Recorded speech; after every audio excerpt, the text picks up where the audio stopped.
जिसका जन्म होता है उसका मरण भी होता है,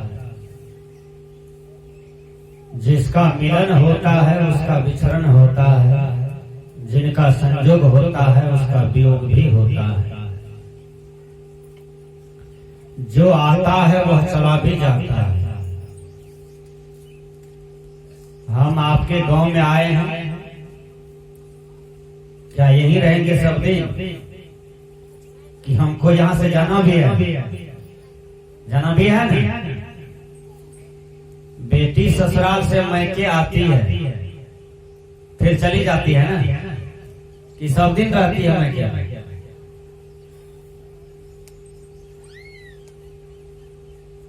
कोई मेहमान आता है, कुछ काल के लिए आता है, फिर वह चला जाता है।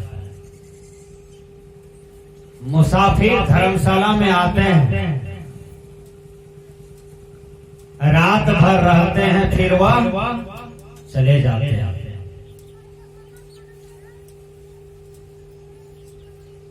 यह संसार का नियम जो है वह बिल्कुल सत्य है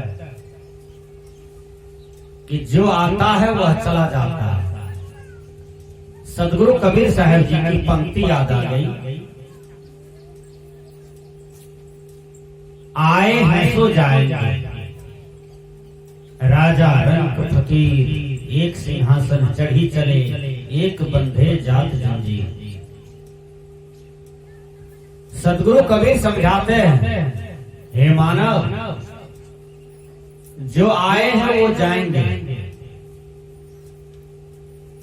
जब कोई आता है तो खुशी होती है।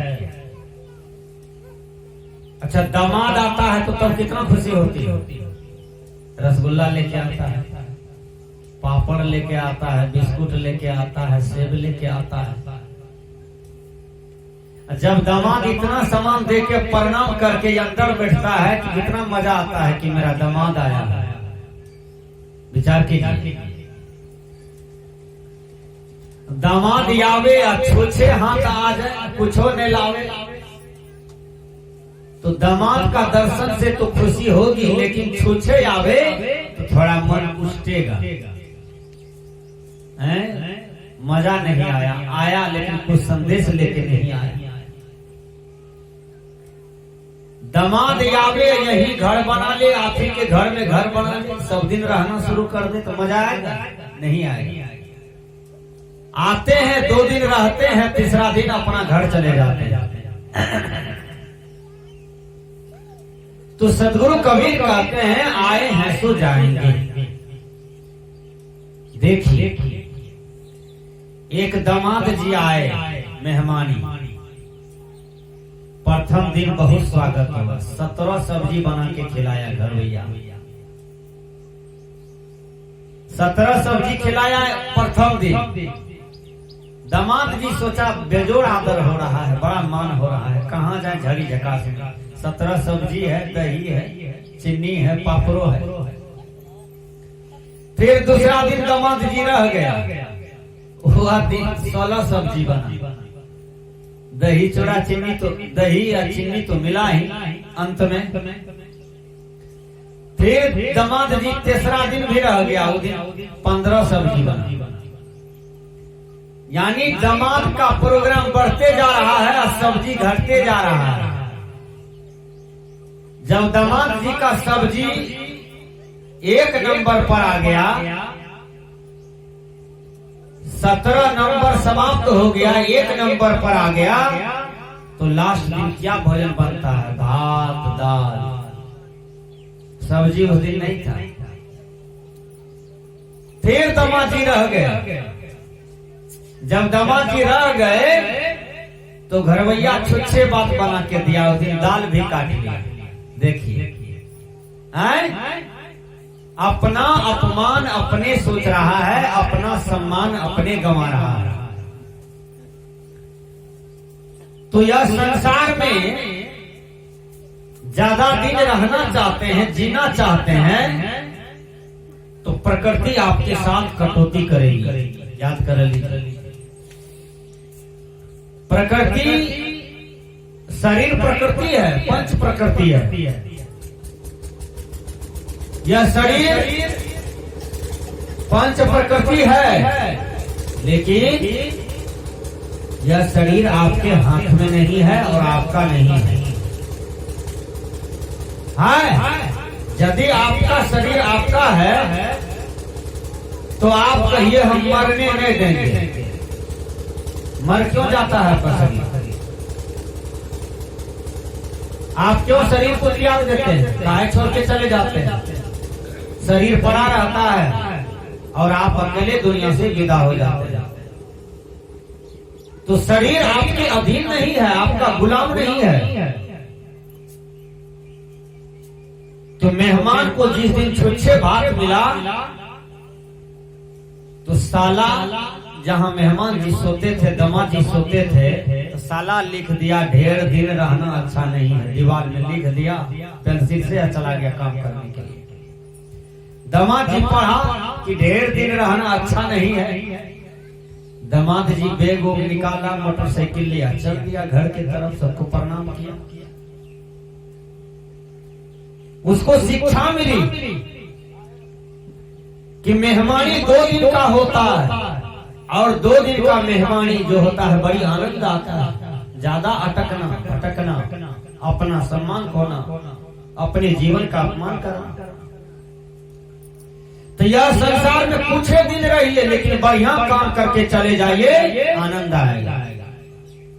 विचार कीजिए, आपके देश में स्वामी विवेकानंद हुआ, मात्र उसका 29 वर्ष का जीवन रहा है, 39 वर्ष का, और 39 वर्ष में इतना सुंदर कर्म कर गए कि समूचा विश्व में उसका नाम हो गया। 29 वर्ष में स्वामी शंकराचार्य चले गए, लेकिन बहुत सुंदर कर्म करके गए। विचार कीजिए। तो हमारे कहने का भाव है कि आए हैं तो जाएंगे। शरीर की 3 अवस्था होती है, बाल्यावस्था, जवानी और बुढ़ापा। यह 3 अवस्था है। बाल्यकाल में बच्चा को देखिए कितना खेलता है, धूपता है, दौड़ता है, हंसता है, कबड्डी खेलता है, नाच करता है, गाना गाता है। बच्चा के जीवन में कौन चिंता है? सदगुरु कबीर कहते हैं कि यह मनुष्य को बच्चा का स्वभाव में जीवन जीना चाहिए। जैसे बच्चा के जीवन निर्विकार होता है, बच्चा शुद्ध कोरा कागज की तरह होता है, बच्चा बिल्कुल हृदय का परम शुद्ध होता है, उसी प्रकार परम शुद्ध होकर के यह संसार से जाना चाहिए, तब वह आत्मा को मुक्ति गति होती है। बेकार कहाँ है? आपके घर के आगे में कचरा कोई फेंकता रहे और आप उस कचरे को सुनते रहे, बीमारी होगा नहीं? बोलिए, बीमारी होगा। आपके घर के दरवाजे पर, द्वार पर कोई कचरा फेंकते रहे, पैखाना फेंके, गोबर फेंके, सारा मल मूत्र फेंके आपके दरवाजे पर, तो आपको महकेगा? कचरा देखने में अच्छा लगेगा? नहीं लगेगा, क्योंकि कचरा एक विकार है। उसी प्रकार जैसे कचरा आपके दरवाजे पर आपको अच्छा नहीं लगता है, उसी प्रकार यह आत्मा में कचरा क्या है मैं बता देता हूँ। काम, क्रोध, लोभ, मोह, अहंकार, ईर्ष्या, राग, द्वेष, जलन, ये सब कचरा है। ये कचरा को आप काहे नहीं निकालते हैं? जो अंदर में रखे हैं कचरा को, इसको निकालने की जरूरत है कि नहीं? कचरा है ये है, तब कहते हैं हम जाते हैं बोल बम शंकर भगवान को पानी ढालने के लिए, दर्शन करने के लिए। शंकर भगवान डाले चढ़ाए दर्शन देते। शंकर भगवान पहले कहेगा कचरा हटाओ। आप कहते हैं कि हम जा रहे हैं विष्णु जी का दर्शन करने के लिए, तीर्थ करने के लिए। आपका मन गंदा है, मन में कचरा है, आपको दर्शन होगा?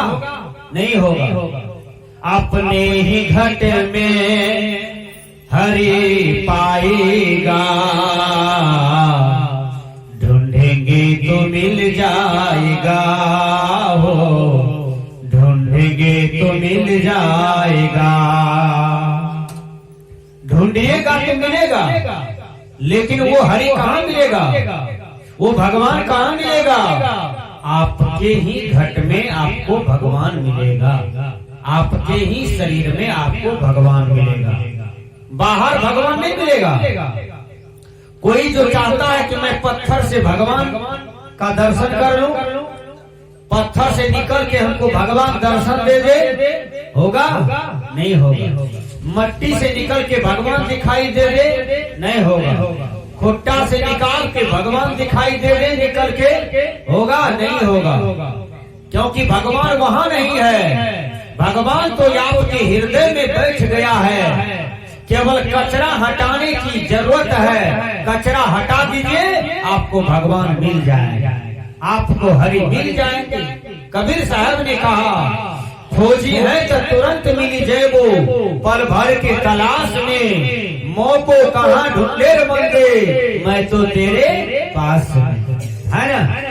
नौ में काशी में, नौ में मथुरा में, नौ में नेपाल में, नौ में अमेरिका में, नौ में रूस में, नौ ब्रिटेन में। अब खोजी है तो तुरंत मिली जेबो, पल भर के तलाश में। खोजी होना चाहिए सच्चा, है मोक्ष मार्गी सच्चा होना चाहिए। और बोधवान गुरु से दीक्षा लेकर के, ज्ञान लेकर के आई अंतर में प्रवेश कीजिए, अंतर में, भीतर में, घट के अंदर में यात्रा कीजिए, ध्यान के द्वारा ध्यान कीजिए। देखिए आपके परमात्मा आपके साथ है, आपका भगवान आपके साथ है। जब कृष्ण अर्जुन को समझाए तो संपूर्ण गीता में एक बात बेजोर लिखा हुआ है, क्या है? हे अर्जुन, देवों में महादेव मैं ही हूँ, देवियों में सर्वोपरि देवियां मैं ही हूँ, रूपों में सबसे अति सुंदर रूप मेरा ही है? कालों में महाकाल मैं हूँ। हे अर्जुन, सब जगह मैं ही निवास करता हूँ। पुरुषों में उत्तम पुरुष मैं हूँ, नारियों में सबसे उत्तम नारी मैं ही हूँ, आत्माओं में श्रेष्ठ आत्मा मैं ही हूँ। हे अर्जुन, मैं तो सब में निवास करता हूँ, मैं तो सब में विचरण करता हूँ। जैसा अर्जुन मन में ठाना वैसा दर्श दिए भगवान। अर्जुन जैसा मन में ठाना, जैसा मन को बनाया, वैसा उसको श्रीमान का दर्शन हुआ, भगवान का दर्शन हुआ। आपको भी दर्शन हुआ। शाही स्वामी आपके साथ है तो दर्शन हुआ कि नहीं? संत सेवी जी महाराज आपके साथ थे, दर्शन हुआ कि नहीं? बाबा में ही आपके साथ है, दर्शन है कि नहीं? कबीर साहब आपके साथ है, आपके भगवान का आपके साथ है। तुलसीदास जी महाराज आपके साथ है तो दर्शन हो रहा है कि नहीं? सूर बाबा आपके साथ है तो परमात्मा का दर्शन हुआ कि नहीं? यही तो परमात्मा है, यही तो भगवान है। विष्णु जी, शंकर जी सब आपके साथ हैं, यानी आप उनके विचारों पर चलते हैं, उनके राहों का अनुसरण करते हैं, तो समझिए वह महापुरुष आपके साथ है, भगवान आपके साथ है। क्योंकि आप जो परमात्मा को याद करता है तो परमात्मा भी उस पर दया करता है और उनको याद करते हैं। विचार कीजिए। तो हमने कहा आए हैं सो जाएंगे, जो आता है वो चला जाता है। देखिए आपके गांव से आज एक लोग भी चले गए, एक लोग चले गए ना, बोलिए। आपके साहू समाज में मान ले जाए, मंडल समाज में 500 आदमी था, सबसे मिला के एक आदमी छट गया, बोलिए, तो 499 आदमी बचा। अब कोई एक पैदा ले ले फिर 500 पूरे जाएगा। तो प्रकृति का नियम है, एक आता है, एक जाता है। जगत मुसाफिर खाना लगा है आना जाना। 4 दिनों का मेला रे भैया, इसमें सारा खेल रचाया। बच्चा माँ से मिलने आया, किसका कौन ठिकाना, लगा है आना जाना। जगत मुसाफिर खाना, लगा है आना जाना। यह आना जाना लगा हुआ है, इसी को आवागमन का चक्र कहता है। आप मनुष्य तन में आए हैं, इस बार आए हैं ना। भरगामा प्रखंड अररिया जिला आदि रामपुर गांव में आए हैं। यह चोला छूटेगा, यह शरीर छूटेगा तो फिर कहाँ जाइएगा? बोलिए, किसी को पता है? खाली धान कोठी में ठूसते हैं कि पता कीजिएगा कि हम मरने के बाद कहाँ जाएंगे, किस जोनी में जाएंगे, इसका भी तो ज्ञान होना चाहिए। गुरुवर कबीर कहते हैं, आए हो तुम कहाँ से, अब जा रहे कहाँ, इतना तो दिल विचार लो, बस हो गया भजन। आपका भजन पूरा हो गया, लेकिन यह पॉइंट पर अध्ययन कीजिए कि हम कहाँ से आए हैं, कहाँ जाएंगे। है? पहले भी किसी के यहाँ होंगे, हम किसी का बाप होंगे, माँ होंगे, बेटा होंगे, बेटी होंगे, वहाँ मरे हैं तो उसको छोड़ करके आज हम यहाँ आए। यहाँ मरेंगे तो फिर कहाँ जाएंगे? कर्म के अनुसार। अच्छा कर्म है तो मनुष्य जोनी में जाएंगे आप, अब बुरा है तो 84 लाख जोनी में आप चले जाएंगे। तो गुरुवर कबीर कहते हैं, आए हो तुम कहाँ से, अब जा रहे कहाँ, इतना तो दिल विचार लो, बस हो गया भजन। मन की तरंग मार लो, बस हो गया भजन। यादत बुरी सुधार लो, बस हो गया भजन। बड़ी सुंदर पॉइंट है कबीर साहब जी का। आप इतना सचेत रहिए कि हम 84 में न चले जाए। हे बाबू, 84 में बड़ा दुख होगा।